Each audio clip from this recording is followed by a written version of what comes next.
just a bit of a warning that the subject matter of this vlog is a bit on the heavier side, and so this may be a sensitive subject for some, and if it is, I completely understand, and it won't hurt my feelings if you don't watch this vlog.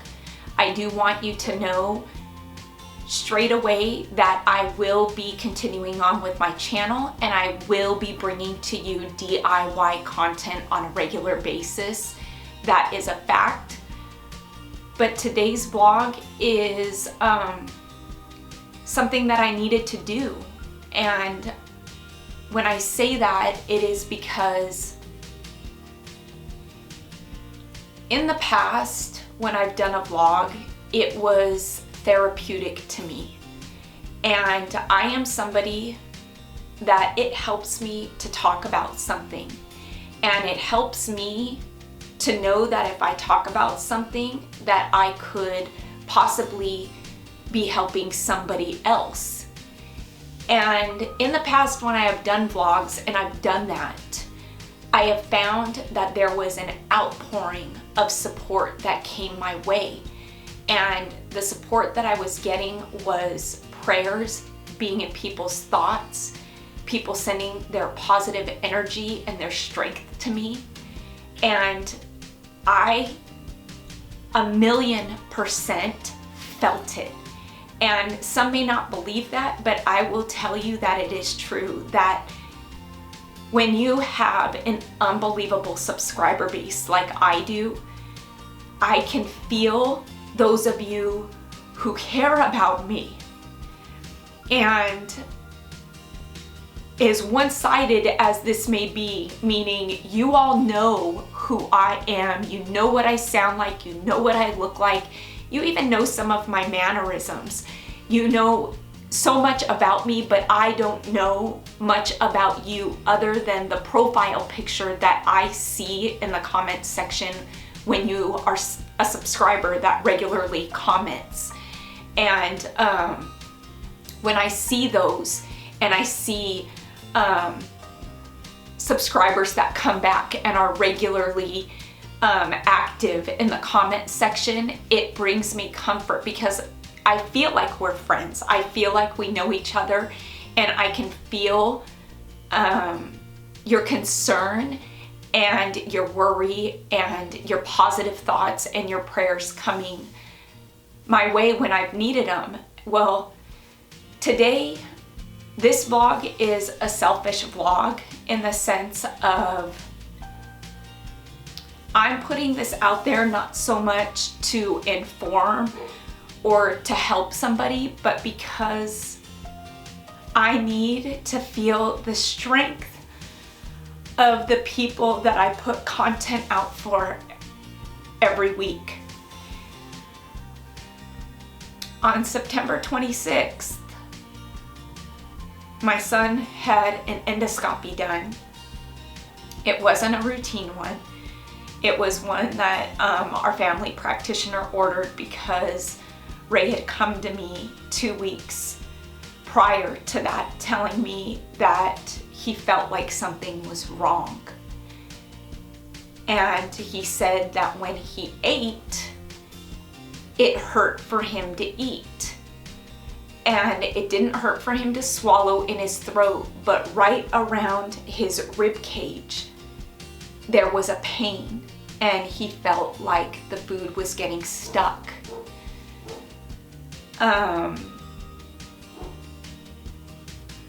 And he had lost about 13 pounds.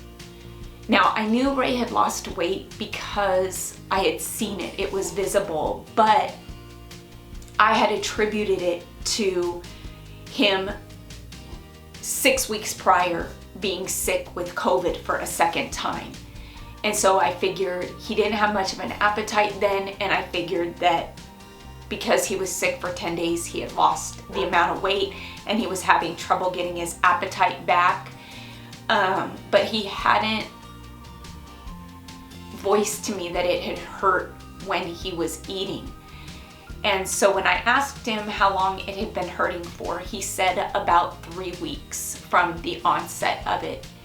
And so we went to our family practitioner, got the endoscopy order, and on September 26th, the GI doctor that did Ray's endoscopy told him that he found what looked to be a malignant tumor in his cardia.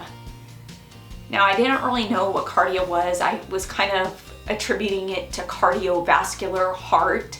So that was, in fact, the one thing that I have Googled in this. The cardia is the base of your esophagus, like those 2 inches before the opening of your stomach pouch. So you've got that hole there, and then you've got your stomach pouch. And in the base of his esophagus is where they found a 3-centimeter tumor that he believed to be malignant.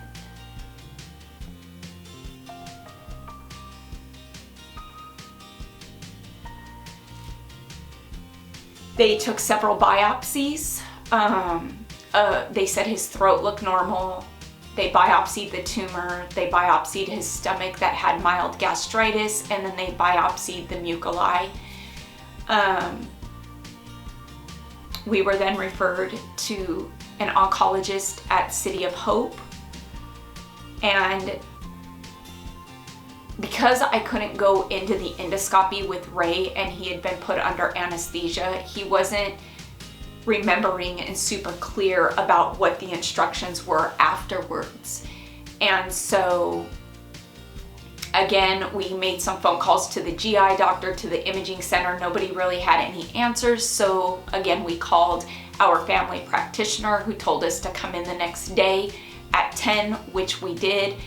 And she went ahead and ordered the CAT scan that he drinks, the lemonade type juice that will then, when he gets scanned an hour after consuming the drink, will make the tumors glow, if there's any more, to see if it had spread. So waiting for those results and waiting for the appointment with the oncologist, we had the appointment this past Tuesday where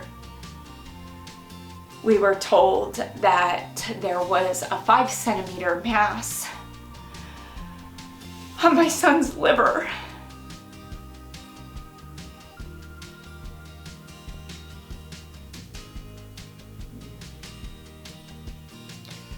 My son is 28 years old. They have not biopsied the liver yet. That is what's next, but according to the oncologist, when the pathology report came back for the mass in his esophagus at the base there, the cardia, it came back as gastric cancer. And I guess it is very common for gastric cancer to spread to the liver. I have a couple of masses on my liver, but they are not tumors. They are kind of vessel clusters, which is genetic. My mom had them. And I found those in a full body scan that I had done a few years back, and they've been seen since. In every scan, they haven't grown, but they're there. I don't want to hold out too much hope or get my hopes up that genetically I passed this on to Ray, but I do. But the doctor said it is more than likely cancer, and if the diagnosis comes back as cancer, my son has stage 4 metastatic cancer. My 28-year-old son. Now, I am not discounting anybody else who has been through this. Please know that. I think that for any parent to hear that their young child has stage 4 cancer, it is earth-shaking, life-altering, mind-boggling, and it takes your breath away. It knocks the wind out of you, because there is no parent wants that for their child. Nobody wants it for anybody in this world.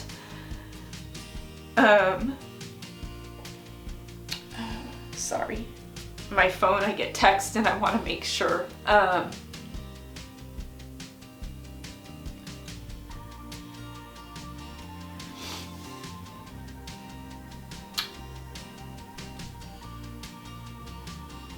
And so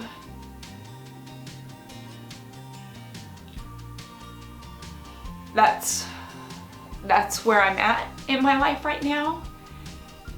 That's where we are at, I should say. I'm not going to discount anybody. I will tell you that I am finding it very hard to stay positive, but I am going to dig deep. I am going to dig so deep, because I have to stay positive for not only Ray, but for Kayla and Allie and myself. I need Ray to feel what he needs to feel right now, because obviously we are all going to process this different. And there are stages that we need to go through in processing this. And then I need him to stay in the fight, and I need him to stay in the mindset of not if, but when. And to be more specific, the other day, Ray said to me,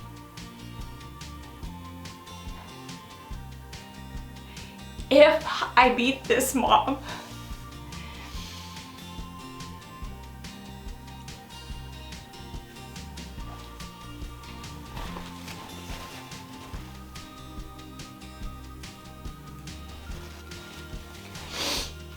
and I said, Ray, as hard as it is, and I know you don't feel it right now, I know it. It's not if, it's when I beat this. And I know that has to be the hardest thing for him to even say right now. But I am hopeful that he will get there, and I am going to be there, whether I need to pick him up and drag him and carry him the distance. I will do that.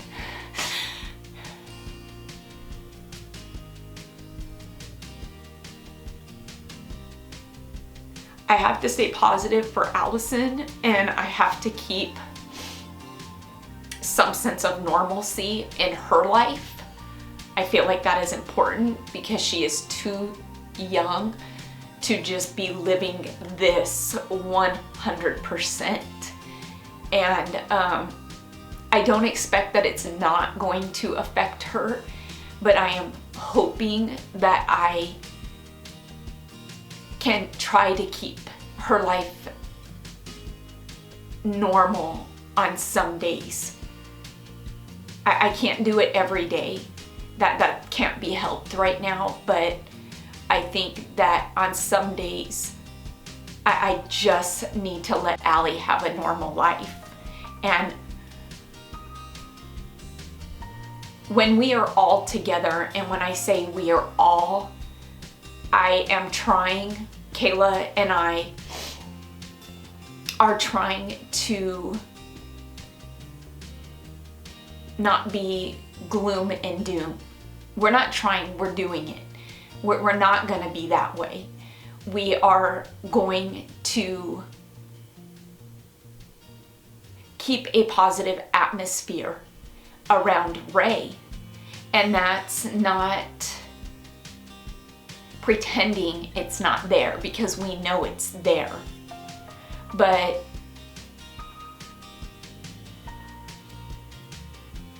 we have personalities and sense of humors that will allow us to do that. And that's just how we are. We are very happy, positive people on a daily basis outside of this scenario, this new path that we are about to embark on. But I have to keep what makes me me. Kayla has to keep what makes her her. And I'm seeing that Ray is somewhat being able to do that right now. And I say right now because it's gonna go like this, and I am fully aware of that. And I am not blind to that. I'm not naive to that. I fully expect it to happen. But as of right now, we need to live life day to day. And when I say that, I say, if I try or we try to think about a week from now, a month from now, it is going to be too overwhelming. And I feel like right now, every day I just need to wake up and I need to say, okay, what do I need to do today? What do I need to get done today? And that's what I'm gonna do. I'm one person,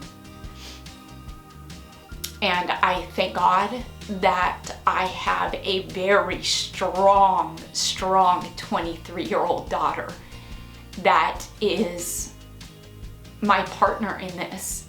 We are in this together, and we are doing this together. Do I wish that Kayla didn't have to carry that load? I do. I do. But we are family, and family sticks together, and we're in it together. And that's just what you do when this happens. I can't take the whole load on myself, and I'm not going to try. I have tried over the last 3 weeks, and it has made me sick. And I have come to realize that I have to take the help where I can get it. And if that means bygones are bygones with some people because they want to help, then I'm gonna do it because I'm not too proud.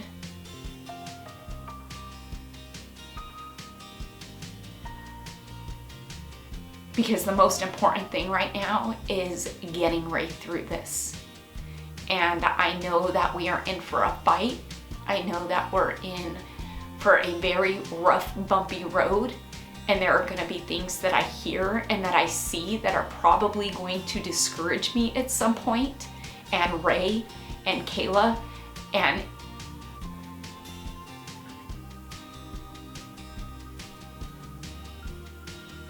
I just have to believe. And that's what I'm gonna do. And so I promise that I am, and I know so many of you are going to say, Kelly, we're here, take the time you need. Don't worry about putting up content. I do need to worry for a couple of reasons. One, because when I create, it is therapy to me. And I need an outlet from this. And it's not healthy for me not to have an outlet. And so I have to have something outside of this that is therapeutic to me, and creating does just that. And so I will continue to do this because I think that this is what's gonna help keep me mentally stable. And the bills don't pay themselves. I don't have a job, like I've said in the past, that I can take a sick day or a vacation day. That isn't for me. If I don't work, I don't get paid. And I don't have a way to supplement my income other than what I do here on YouTube. And so I have to continue putting content out. And so I selfishly am gonna ask that you continue watching my content. And I promise that I will keep you up to date on what is going on with Ray as we find out and as we're going, because what I need most from you is not only to watch my content, but I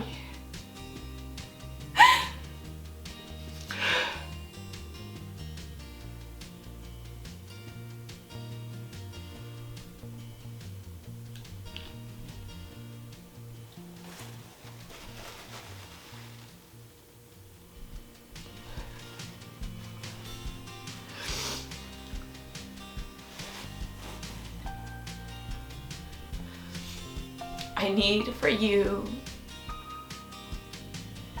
to keep us in your thoughts, your prayers, if that's what you do. If it's not what you do, send us strength and positive energy through your thoughts, because I fully believe in that. And I know I'll feel it, and that's what I need. I need to feel that people are on my side and that there is a community of people there that are behind us and wishing us well, in strength and positivity and healing for Ray, and that's what I need. I believe that there is strength in numbers, and that's what I need right now. And so today I am calling on all my subscribers for that, for not just me, but for my son more than anything.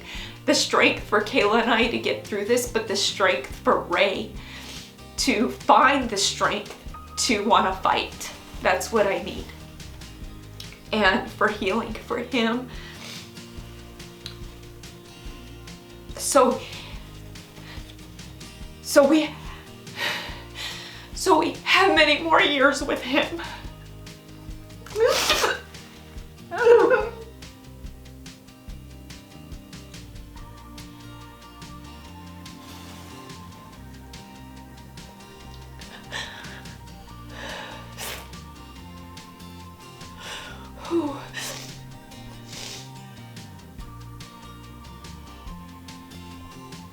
Oh boy.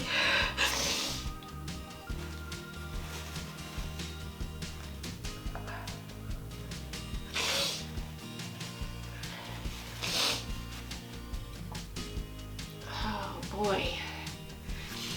Some heavy stuff there.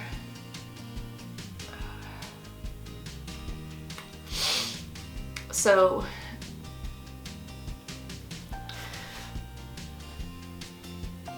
that is my wish and my request and my plead for my subscribers. And I know people are gonna say to not apologize, but I do. I apologize for those of you that this was a sensitive subject matter, that this was heavy for you. Just please don't unsubscribe. I promise you that not every video is going to be this way. That is my promise. As I said before, I need the outlet of creating, and I need my job, and I need YouTube, and I need all of you. And so I promise you that if you choose not to watch these, it does not offend me. It doesn't. I understand. I fully understand. Just continue watching my other content, because I will be bringing it to you, I promise. And so until next time, I will tell you that the next video I will be posting will be a Christmas DIY, a rustic one, so you can look forward to that. I do have a lot of content that I filmed preparing and whatnot. So there is content that all I have to do is edit, and that I will be bringing to you here over the next few weeks, getting ready for that holiday season. And so be looking out for that. Until next time, stay happy, stay safe, stay healthy, but most of all, stay positive, because I am most definitely gonna try. It is mind over matter. That's what I have been telling myself. Bye for now.